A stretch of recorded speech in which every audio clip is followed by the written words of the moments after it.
दोस्तों की शदीद फरमाइश पर आज हाज़िर है जैतून। आज मैं आया हूँ अटक रिफाइनरी के नेचर रिज़र्व पार्क में और यहाँ पर 3 वैरायटीज़ लगी हैं। ये जो आपको नज़र आ रही है वैरायटी, इसको टेबल वैरायटी कहते हैं, जिससे कि पिकल्स यानी कि अचार वगैरह बनते हैं। 500 दरख्तों पर मुश्तमिल अटक रिफाइनरी का ये बाग देखने लायक है।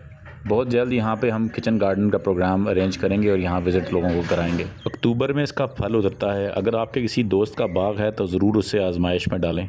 जैतून का बाग सब्र आज़मा और एक लंबे अरसे की फसल है और इसको बंजर और गैर आबाद ज़मीनों पर लगाना चाहिए, ज़रखेज़ ज़मीनों पर नहीं लगाना चाहिए। जैतून के बाग की खूबी ये है कि अगर इसको देखभाल प्रॉपर की जाए तो ये सदियों तक चलता है। तो आने वाली जनरेशन के लिए अगर आप लगाना चाहते हैं तो जैतून ज़रूर लगाएं। जैतून के पत्तों को तोड़ के इसको छाँव में खुश्क करके कावा बनता है। अगर आपके किसी दोस्त के पास ऑलिव यानी जैतून का बाग लगा है तो इससे इजाज़त लेके जो तरीक़ाकार है इसको दाब लगाना कहते हैं, एयर लेयरिंग।